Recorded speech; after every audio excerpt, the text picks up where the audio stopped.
Hi guys, I'm back again with another video, and today we're doing something really quick and easy. We're going to make a specimen style tag. I'm obsessed with tags, so I make them most of the time. We're going to use some acetate. You can get this from packaging, or you can buy it on eBay or Amazon, and some scrap card, preferably a light color, but it doesn't really matter. So your tag, make it any way you see fit. I was going to use paper, but it was a little bit too thin, so instead we're going to use this and some clear packing tape. Obviously the wider stuff is better because you don't want lines on your specimen piece, but it's fine either way. And we're going to get a couple of stickers. Now you want 2 stickers that are the same, that can be put back to back so that they line up. I'm going to be using these dragonfly stickers, and I'm just checking when I get my second one out that when I line them up they actually do meet properly, because you want it to line up as it's 2 sides of one creature or insect rather than have a little bit sticking out. So look for an image that can line up pretty well. Okay, so the first thing we're going to do is cut out a strip for our tag. I'm just going to move all this excess stuff out of the way. I've been a little chaotic this week. My dad just got out of the hospital yesterday after his 7-week stay. He had a massive stroke and he's home for recovery. He's got a little bit of use in his leg now. He lost the use of his entire left side, but he can now walk a little bit with some walking aids, but he's still not got the use of his arm back. So it's going to be a long recovery, but they hope that he'll make a full recovery. Okay, so I'm going to cut this strip to whatever desired length I want. This is going to be the width of your tag. You want it long enough that you can fold it in half and have a sizable tag like I'm doing here. I'm going to fold it in half. Try and line it up as best you can, but you can always trim it later if you're not very good at folding, like I'm not very good at folding, as you can see, struggling here. And my hands, if you've noticed, are still grubby. I am gardening every single day. Not only am I doing my own garden, but I spent 2 days at my dad's house digging a pond for him, because when he was coming out of the hospital, the one thing he's really been looking forward to was getting on with his pond, which he obviously can't do now. So I spent 2 days digging it, but I now permanently have filthy nails, so for the foreseeable future I will have filthy nails. Okay, so I'm getting my sticker and I'm going to line it up where I want it to be on my specimen tag. I'm just giving myself a guide as to how big I want the little cutout to be. And this is on the bottom edge of my tag near the fold line, but you can put it higher, you can put it anywhere at all on your tag. Now I'm just going to draw myself out roughly the little rectangle window that our specimen is going to be. Now don't worry about putting lines on your tag. We're going to turn this inside out when it comes to gluing it together, so you can draw yourself some guides. Now you can cut a proper rectangle, the shape that I'm drawing here, or much like I'm going to do, you can curve the inner edges of your rectangle to make it a little bit nicer. And all you do is you just give yourself a little guide where they're going to curve, and I'll show you how to cut these out. Okay, using my very sharp craft blade, I broke off the tips, and wow, I can cut again. I'm only going from edge to edge of the little curve, so I'm leaving the curve still attached because I'm going to come back in with scissors and cut them.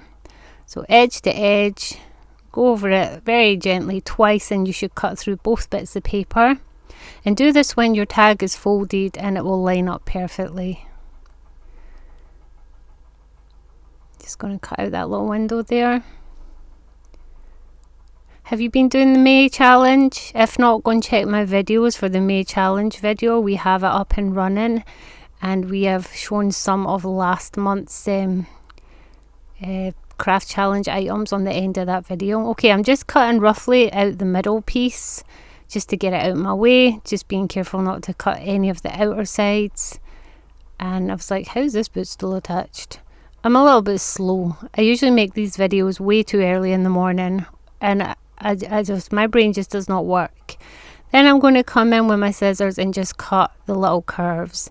Now they won't be perfect, but that is the beauty of loving grungy old things, is they're never perfect, and that's why I like that style. Gives me a break from perfectionism. Okay, once you have all these little bits cut out, I really hate watching myself cutting. It makes me look like I have no actual use of my hands. I'm so awkward when I cut things out. Okay, so once we've got that, as you can see, we're going to flip it the other way around and refold it, and that hides all our pencil lines, so we have a nice clean card. It's not going to stay clean for very long because this is my channel and everything is grungy. And we're going to mark our tab tops. So I'm just going to roughly pick the angle of the tab top that I'm going to make, cut it with my knife, and then take one of those bits of paper, flip it over and put it on the other corner to get an identical matching tag shape. If you do it this way, you'll have symmetrical tags every single time, and it's fabulous. Okay, so there we have our specimen tag ready to be used. Okay, so next we're going to make our little internal window panel. Now there's many ways you can do this. This is the cheap and easy method, and don't use dirty acetate. I realized my acetate was dirty, but I didn't care. It was dusty because I'm going for the old imperfect. But if you want this to be pristine and really see through, make sure you pre-clean your acetate before doing this and try not to get too many finger marks on it. I'm going for very old, very used, so I don't really care. So you're going to cut yourself out a little window that is smaller than your tag but bigger than your cutout, so that you've got place to stick it on. As you can see, it's just slightly bigger and it fits in there nicely. Now we are going to stick our dragonfly stickers in the center of it. Now excuse me while this takes about 10 years. I cut out the 25 minutes of me trying to peel the sticker there for you. I'm going to stick it right in the middle. Now at this point, if you don't want any little bubbles shown, make sure you smooth down your stickers with something with a flat edge, like a credit card or a bone folder. Like I said, I don't care about things not being perfect and having air bubbles and things, so I'm not going to care while I'm making this. But if you do care, proceed with more caution when sticking anything to your acetate. It's not so much the stickers, but in the next step you'll see with the packing tape, you should be a lot more careful than me. Okay, you want to line them up as best you can so that it looks like that is one dragonfly that you can see from both sides. I had to pick up its tail and reposition it because I didn't have it exactly in the right space. But that's the beauty of acetate. You can just peel and peel and peel and re-stick it as many times as it takes.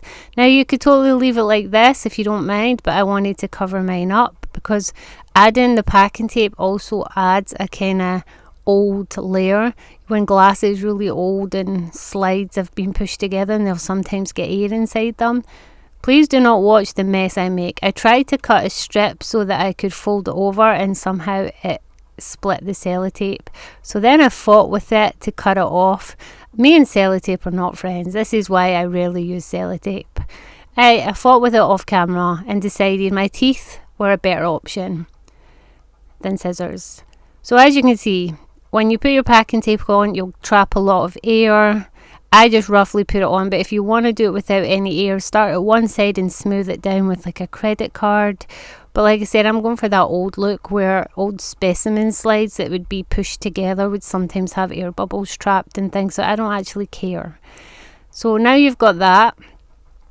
Your little stickers are completely sealed on both sides and won't ever peel off. We're going to adhere it inside our tag.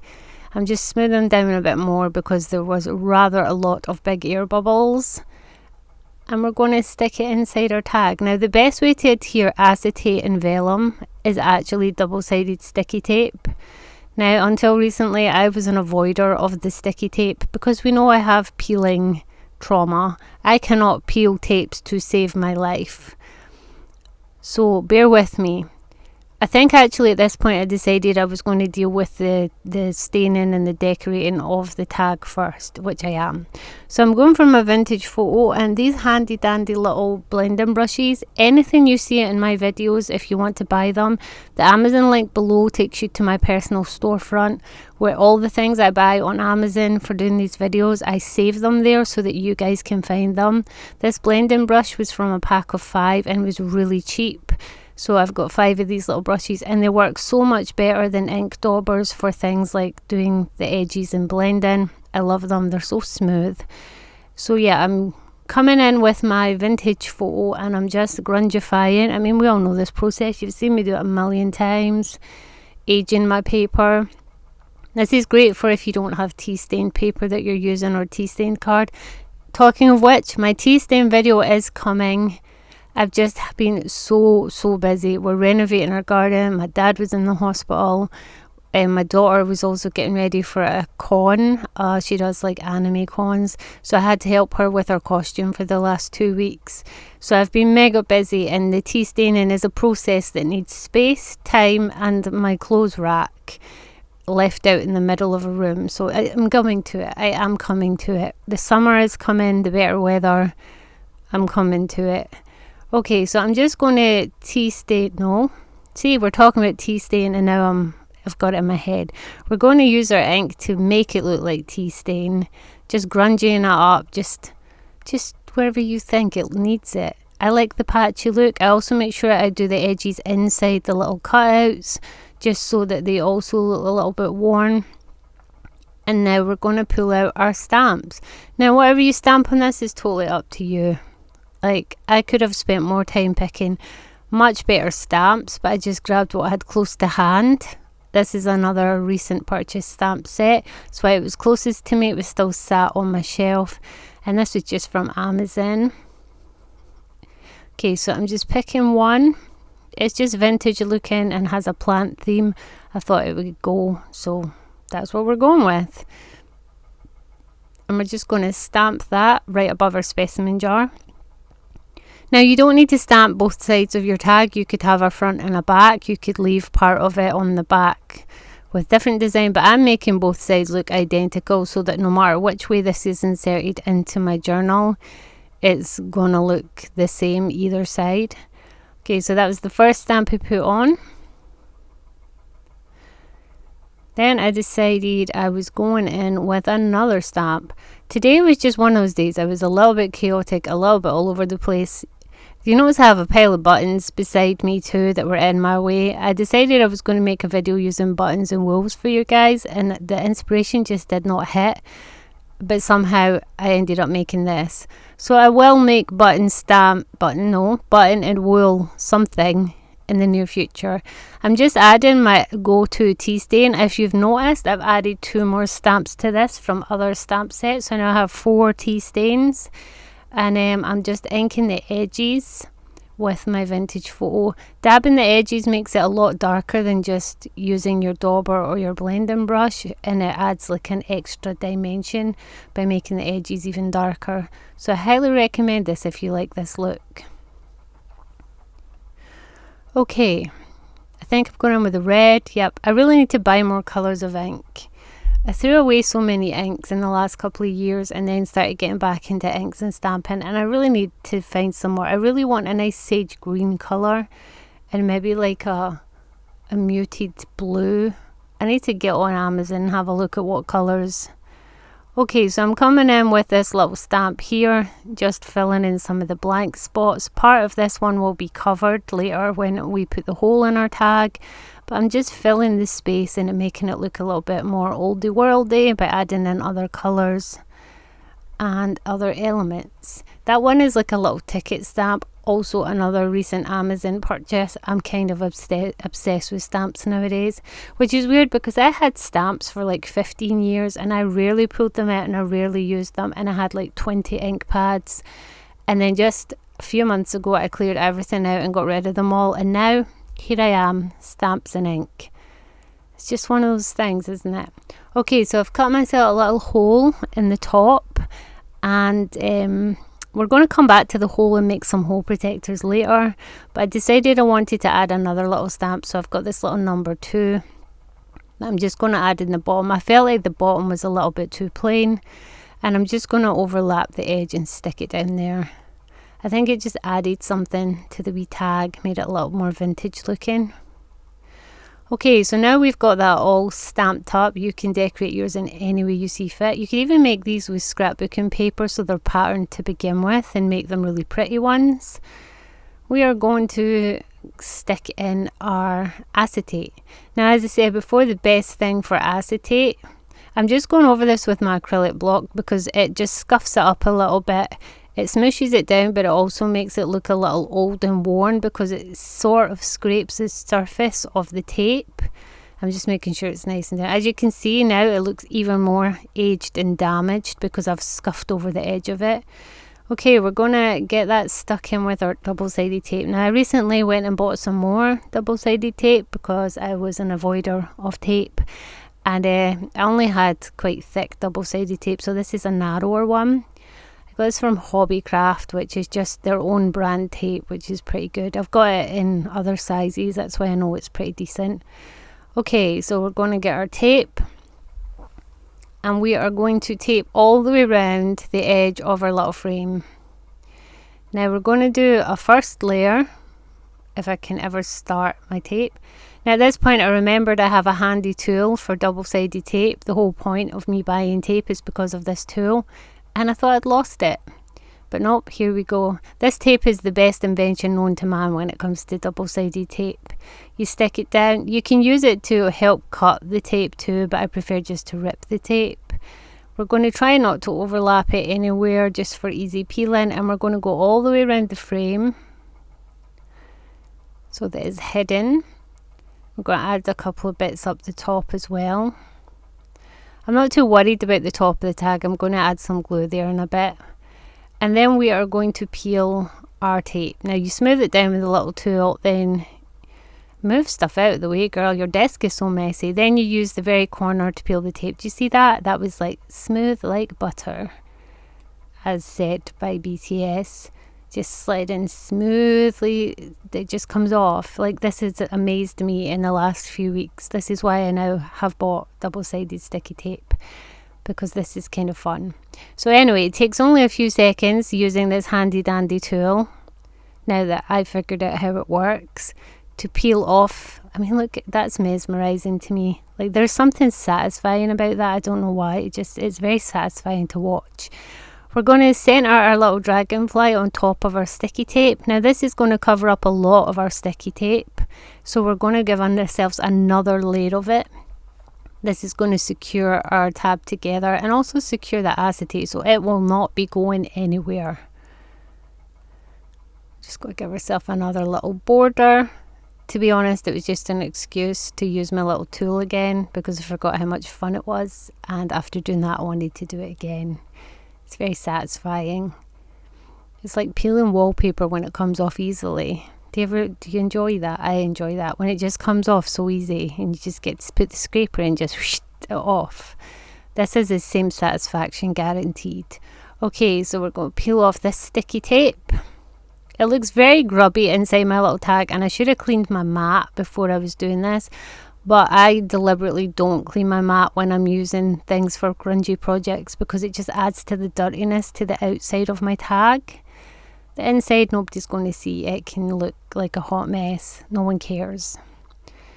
Okay, so there's the last bit of tape. We're just going to peel that off, and we're going to close our specimen tag, but we're going to add a little bit glue at the top just to secure that area. That's why we didn't really care about tape up there.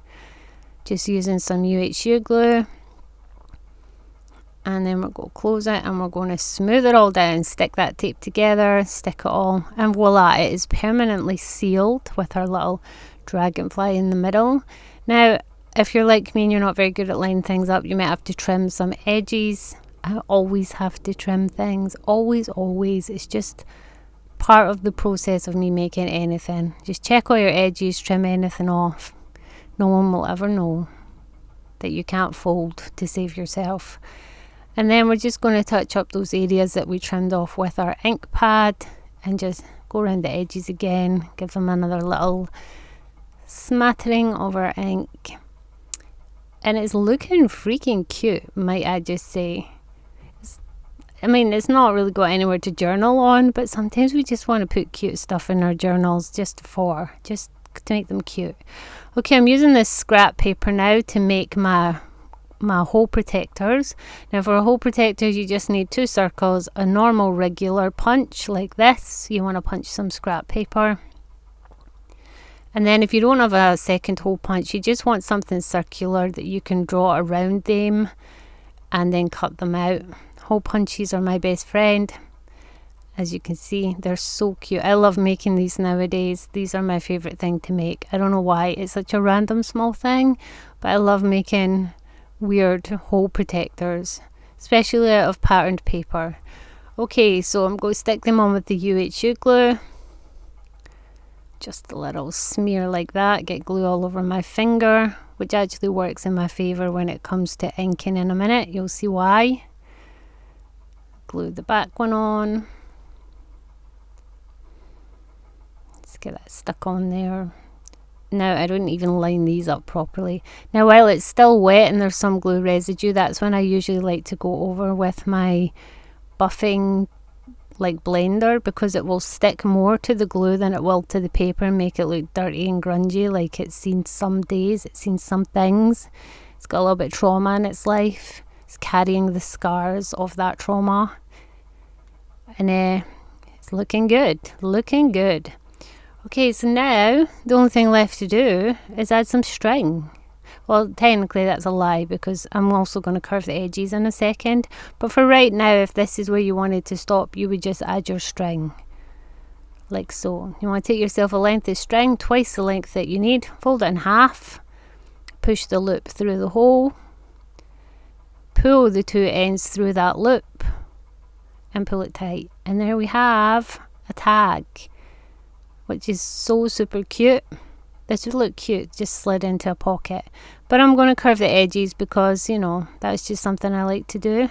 I was worried it was a little bit too thick there, but I managed with a little bit of force. And I'm just going to re-ink those edges and we are done. It's looking cute. So if you like this project and you want to make one, then go ahead. Don't forget to tag me with a hashtag L.T.Marshall craft if you want to show me something on social media, or you can tag my profiles. But there you go. We have made ourselves a very aged looking, very worn specimen tag, and I'll catch you in the next video.